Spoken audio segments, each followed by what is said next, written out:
주성균교회가 이제 첫 돌을 맞았습니다. 1년을 지내온 것이 감사할 따름입니다. 하나님께서 이끌어 주시고 도와주셔서 지금의 주성균교회가 되었습니다. 앞으로도 하나님만 섬기며 따라가는 주성균교회가 되기를 또한 다짐해 봅니다. 지난 2018년 1월 7일 딱 1년 전 아침 7시가 채 되기 전에 사천 예능 어린이집 지하 계단을 내려갈 때 아직 이름도 없는 교회가 어떻게 세워지게 되고 또 한 해를 어떻게 보내게 될까 알지도 못했고 생각할 수도 없었습니다. 1년이 지난 지금 우리는 하나님께서 이렇게 해주셨구나 하는 그러한 깨달음을 갖게 됩니다.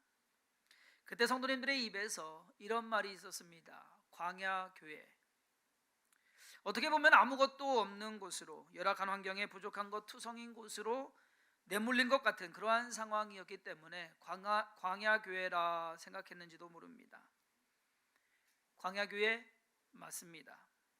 지난 1년간 제대로 갖춰진 것 없는 상태에서 하나씩 갖춰가기 시작했고 또 일을 하고 행사를 치르게 되었습니다. 사실 지난해 교회 시작할 때 1월 달쯤에는 그랬거든요. 우리 올해는 행사 하나도 하지 말고 예배만 드리자. 왜? 그때는 주일 예배밖에 없었거든요. 그래서 그냥 한 해 동안 푹 쉬면서 주일 예배만 그냥 잘 드리자. 뭐 행사고 뭐고 그냥 푹 쉬자 했는데, 근데 하나님께서 물질 부어주시고 일을 하게 하시고 그 일을 넘어서 이제는 우리 교회, 우리만을 위해서가 아니라 다른 교회 또 이웃에게까지 베풀 수 있는 그러한 능력을 주셨습니다. 이러한 일들이 마치 하나님께서 이스라엘 백성을 광야로 이끌어내시고 그곳에서 하나님을 만나게 하신 것과 비슷하구나 하는 생각을 하게 되었습니다. 저는 오늘 함께 읽은 이 신명기 본문 말씀을 가지고 여호와의 분깃이라는 제목으로 하나님의 백성인 이스라엘 백성을 하나님께서 이끌어내셔서 사용하신 그 모든 일들이 지금 우리들로 하여금 함께 모여 주성인교회를 이루게 하시고 하나님의 자녀로서 또한 하나님의 일을 이루어 가시는, 그것을 통해서 하나님께서 영광 받으시는 그러한 교회가 되게 하시기를 바라는 마음에서 오늘 말씀을 준비를 했습니다. 오늘 함께 읽은 이 신명기, 모세가 출애굽 이후부터 광야 생활을 마무리하는 이 시점에서 마지막 때에, 그의 그 사역 마지막 때에 모든 것을 회상하면서 이스라엘 백성들에게 말을 합니다. 모세에게 있어서는 어쩌면 회고록과 같은 것이고요, 이스라엘 백성들에게 있어서는 그들의 역사와 같은 것입니다. 그러면서 그들에게 너희들 이렇게 해라 이렇게 해라 이렇게 해라 당부를 합니다.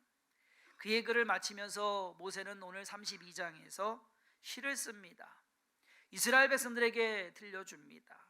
그 시의 한 부분이 오늘 창립 1주년을 맞이하는 주성균교회의 상황과 비슷하다라는 생각 속에서 오늘 말씀 준비했습니다. 무엇이 비슷할까? 첫째로 하나님의 택하신 기업이다라는 겁니다.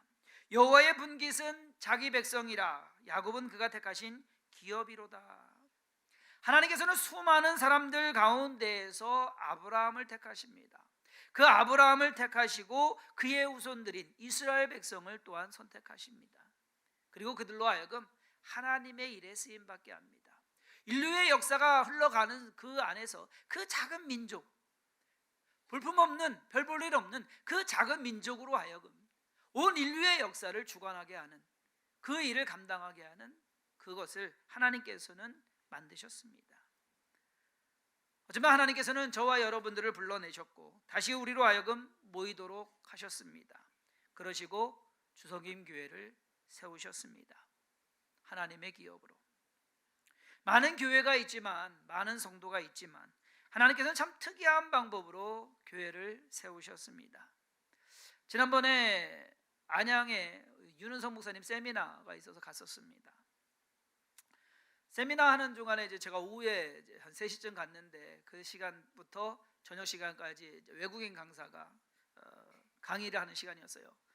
저 나와가지고서 이제 거기 커피숍에서 우리 집사님들도 오신 분들이 있어서 끝나면 같이 갈까 해서 기다리고 있는데 윤은성 목사님이 어디 계시냐고 전화가 왔어요. 그래서 커피숍에 있다고 그러니까 오셨더라고요. 그러니까 다른 4명 목사님들 모시고 인사시켜 서로 인사하자고 해서 서로 인사를 하는데 이 목사님은 어떤 분이고 어디서 목회하고 뭐하고 무슨 사역하고 하는 얘기하면서 저를 소개를 하시더라고요. 아시죠? 그러니까 뭐라니 얘기를 미리 다 해놓으신 거예요. 제 상황에 대해서 미리 얘기를 다 해놓으신 거예요. 그랬더니 대뜸 이제 1월 우리 전교인 수련회 때 금요일 날 저녁에 오실 목사님이 있습니다. 그 목사님이 그러는 거예요. 이 목사님도 사실상 뉴스에 좀 나와야 된다고, 특이한 케이스라고. 좀 한국 대형 교회들 세습하려고 아들한테 물려주려고 엄청 하는데 아들 쫓아내고 그래도 저기 더 하려고 하는 거, 이것도 뉴스에 나올 만하다고. 특이 케이스기는 특이 케이스입니다. 아마 한국 교회 역사 가운데 있을까 싶을 정도로, 혹시 아는 교회 있으면 말씀해 주세요. 가서 또 친구라도 할까. 근데 저만 특이한 게 아니라 우리 성도님들도 특이합니다. 특별합니다. 좋은 건물, 좋은 위치 박차고 나오신 것, 그거 보면 여러분들도 특이한 성도님들입니다. 지난 한 해 동안 우리는 하나님께 예배하고 우리 신앙 재정비하고 아픈 상처 싸매며 아무는 시간을 지냈습니다. 그것이 마치 오늘 본문 말씀 10절과 같습니다. 여호와께서 그를 황무지에서 짐승이 부르짖는 광야에서 만나시고 호위하시며 보호하시며 자기의 눈동자같이 지키셨도다. 하나님께서는 지난 한 해 동안 우리를 지키셨고 보호하셨고 도우셨습니다. 아무것도 없는, 모든 것이 부족한 그 상황임에도 불구하고 이스라엘 백성을 광야에서 지키시고 보호하시고 인도하셨던 것처럼, 두 번째로 우리가 생각할 것은 독수리가 그 날개 위에 새끼를 엎는 것 같이 하나님께서는 이스라엘 백성을 어미 독수리가 새끼를 훈련하려고 또 보호하듯이 보살피셨고 그리고 돌보셨다. 마치 독수리가 자기의 보금자리를 어지럽게 하며 자기의 새끼 위에 너풀거리며 그의 날개를 펴서 새끼를 받으며 그의 날개 위에 그것을 엎는 것 같이 여호와께서 홀로 그를 인도하셨고 그와 함께한 다른 신이 없었도다. 여호와께서 그가 땅의 높은 곳을 타고 다니게 하시며 밭의 소상을 먹게 하시며 반석에서 꿀을, 굳은 반석에서 기름을 빨게 하시며 소의 엉긴 젖과 양의 젖과 어린 양의 기름과 바산에서 난 순양과 염소와 지극히 아름다운 밀을 먹이시며 또 포도즙의 붉은 술을 마시게 하셨도다. 이 모든 내용은 여러분 광야에서는 도저히 있을 수 없는 일입니다. 농사 짓는 것도 아니고 모든 것이 풍족한 것도 아니고 아무것도 없는 그곳에서 하나님께서 이렇게 이스라엘 백성들을 해주셨다라는 거 불가능한 일입니다. 하나님께서는 이스라엘 백성들을 애굽에서 이끌어내시고 수많은 기적들을 행하십니다. 불기둥과 구름기둥으로 그들을 인도하시고 또한 그 불기둥과 구름기둥이 그들을 보호했습니다. 만나와 메추라기로 그들의 배를 채우셨습니다. 그리고 훈련받지도 않은 그 사람들이 전쟁에서 싸워서 이기게 하셨습니다. 그리고 또한 더 중요한 것은 뭐냐? 그 광야에서 그 민족이 사라지지 않고 소멸되지 않고 생존하게 하셨고, 그 생존은 이스라엘 백성이 애굽에서 나와서 인구조사를 했을 때 장정, 싸움에 나가서 싸울 장정이 60만이었습니다. 그 20세 이상 모든 사람들이 다 죽었음에도 불구하고 40년 후에 38년 후에 인구조사를 다시 했더니 인구가 줄지 않았어요. 그 인구 그대로 60만 그대로 하나님께서 그 모든 일을 이루어 주신 겁니다. 곰곰이 생각해 보면 지난 한 해 동안 하나님께서 주성긴 교회에 베푸신 것도 수많은 기적들의 연속이었습니다. 학교 강당에서 송구영신 예배 드렸고요, 어린이집 지하 강당에서 10주 동안 예배를 드렸고요, 이곳으로 이사와서 나름 제대로 꾸몄습니다. 아무것도 없는 이곳에 많은 것들이, 이제는요 계절이 지나니까 자꾸 이 물품들이 쌓여요. 한국이 안 좋은 게 그거예요. 계절이 바뀔 때마다 이게 달라지기 때문에 이제 창고가 필요해요. 이게 매주 떡이 끊이지 않게 하셨고요, 2월 셋째 주까지 예약되어 있습니다. 그러니까 혹시 떡 내실 분 있으면 생각해 주시기를 바랍니다. 행사 치르는데 뭐 아쉽게 비가는 좀 왔어요. 그거는 뭐 그렇지만 모든 행사 여러분들이 사진 보시고 또 지나와 보셔서 알겠지만 모두가 행복하고 감사하게 지냈습니다.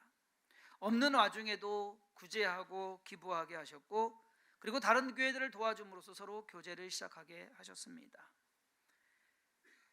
이 모든 일들 있음에 때때로는 하나님께서 사람을 통해서, 때때로는 어떤 이 일을 통해서 우리들로 하여금 새로운 것을 경험하게 하시고 이루어가게 하십니다.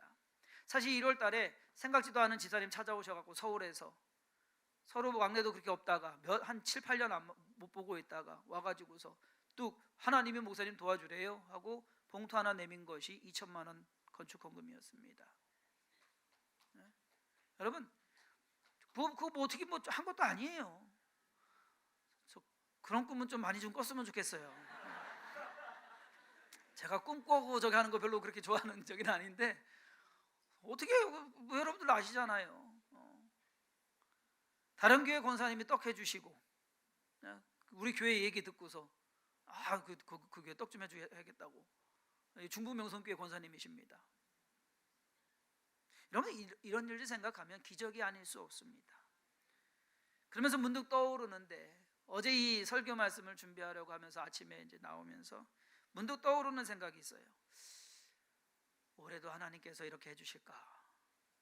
그런데 올해는 작년처럼 그런 기적과 같은 일들이 그리 많이 일어나지 않을 것입니다. 저는 그렇게 생각을 됩니다. 왜냐고요? 그만큼 컸기 때문에, 그만큼 채워졌기 때문에. 이제는 우리가 스스로 날개짓을 해서 날아야 한다라는 것입니다. 독수리가 새끼를 할 때 처음에 어린 새끼가 나왔을 때는요 하얘요, 약해요. 먹이를 물어다가 먹이를 갖다 줍니다. 먹여줘요. 그런데 이 새끼가 커가지고서 이제는 날아야 될 때쯤이면 그때는 독수리가 그걸 안 해줍니다. 옆에서 지켜봐요. 날개짓 푸드덕 되지도 않는 거 푸드덕 하면서 날도록 지켜봐요. 오늘 말씀에서는 그 집을 흩어버린다고 말을 합니다.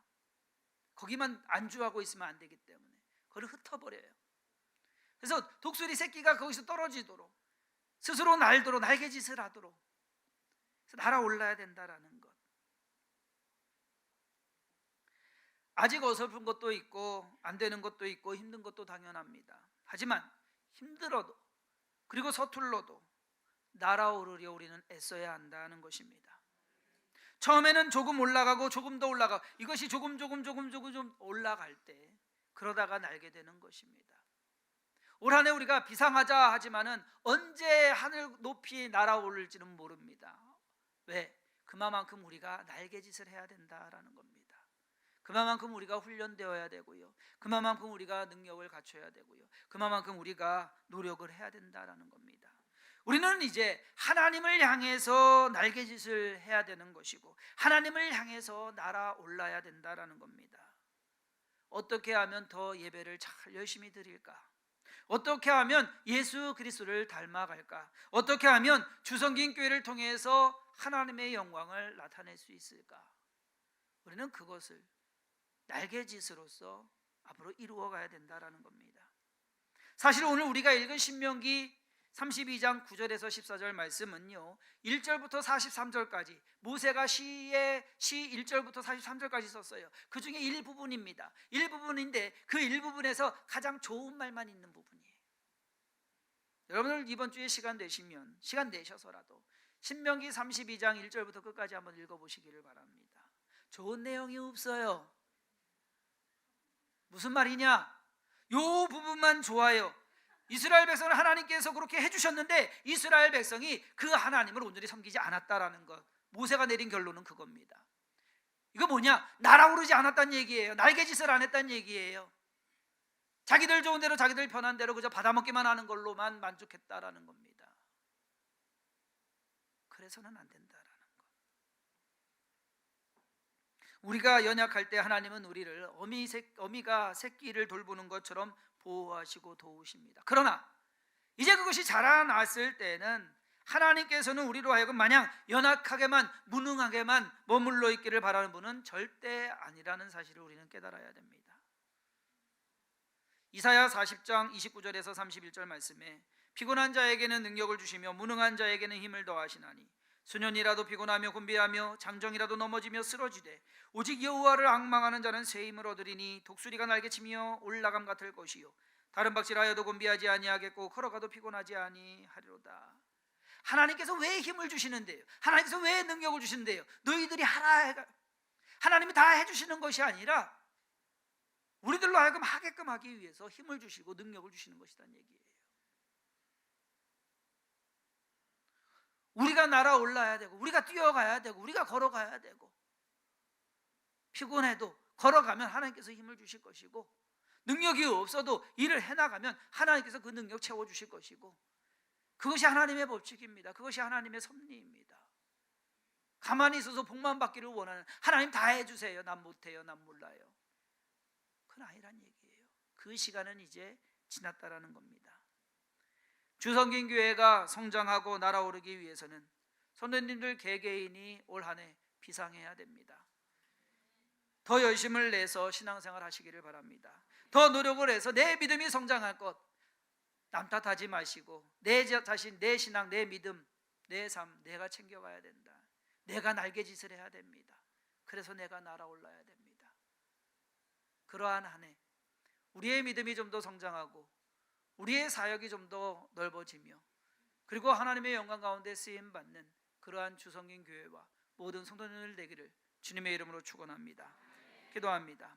하나님, 올 한 해 우리가 믿음 가지고 살아갑니다. 부족하고 연약한 것 뿐이지만 하나님께서 올 한 해 우리로 하여금 날개짓하라고 합니다.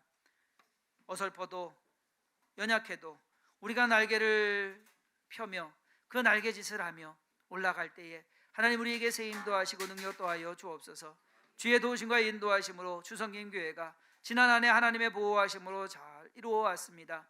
올해 하나님의 능력으로 말미암아 우리가 날아오르게 하시고 또 그 모든 사역을 이루어가게 하시며 매주마다 드리는 모든 예배 가운데 하나님께서 영광 받으시고 우리의 신앙 동안 자라나는 귀한 한 해가 되게 하여 주옵소서. 진정으로 우리의 모든 삶이 하나님 보시기에 아름답고 하나님 보시기에 기쁘고 하나님의 모든 삶을 이루어갈 수 있는 하나님께서 원하시는 것을 이루어갈 수 있는 그러한 교회와 성도 되게 하여 주옵소서. 주께서 우리의 모든 삶 가운데 역사하시고 인도하심에 감사드리옵고 예수님의 이름으로 간절히 축복하며 기도했사옵나이다. 아멘.